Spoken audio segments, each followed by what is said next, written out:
Hezekiah is dying. And I should say, you cannot change God's mind. God is eternal. He doesn't have yesterday, today, and tomorrow. He only has right now. And it includes yesterday, today, and tomorrow, all at one time. So you cannot say to God, God, please change your mind. And then he says, okay, I'll change my mind. It's impossible for him to do that. So it had to be in God's mind that Hezekiah would be healed. And yet, he permits Hezekiah to think that he is going to die. Maybe Hezekiah needed to open his heart more. Maybe the prophet Isaiah needed to know the mercy of God. I don't know. When we get to heaven, we'll know. But the reason I say this is because it sounds almost as if Hezekiah says, hey, I deserve a longer life. And we can't say that. Who among us can say, I am so good that I deserve? Not to God, we can't. All right? And so Hezekiah calls out to the Lord. And in an earthly expression or in a human expression, we say, God changed his mind. But then Hezekiah, who's very bold, Isaiah says, in 3 days, you're going to be healed and you're going to go up to the house of the Lord. And Hezekiah says, well, what sign will I have? He is so depressed. He has given up so much. He's so without hope that, by the way, if I was God, I would say the sign is going to be that you'll be in the house of the Lord in 3 days.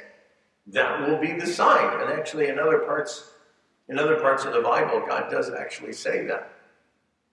The sign that you will survive is you'll still be breathing. But the Lord says to Hezekiah, all right, this will be the sign. And this has thrown off science and theology for centuries. Because it says, so the sun came back the 10 steps it had advanced. And so, of course, fundamentalists say, well, that means that the earth must be the center of the universe and the sun must go around the earth. Because it says that the sun backed up. Now, really what it means is the shadow backed up, not the sun. But we have people who will just dig their heels in and say, no, science must be wrong. You have the same problem with the people who say that the earth is flat. I used to just dismiss them. But one day a few years back, I was getting my shoes polished at the airport. The guy who was polishing my shoes believed in the flat earth. And so I asked him why. He says, because it says in the Bible that the earth is on these 4 pillars and it's flat. And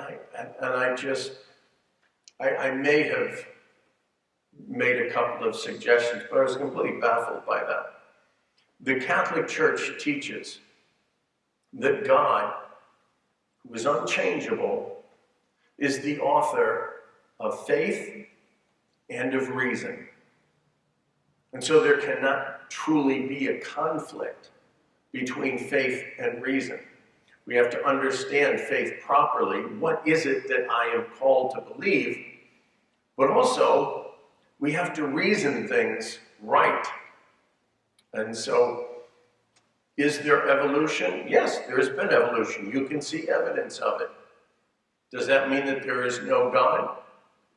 No, God worked through evolution. He is the author of all creation. And so, God, who is the author of all creation, I guess he could have gotten the sun to back up 10 steps. But why?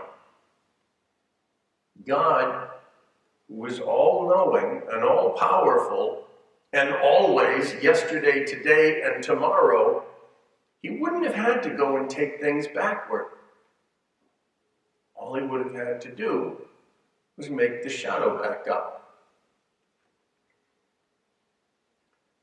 We believe in God, not a God who can be bribed, not a God who can be fooled. And we believe in a God who created the universe and created the rules by which the universe works. And so, what the Catholic Church teaches, there can be no true contradiction between faith and reason. Each has to have its own proper place.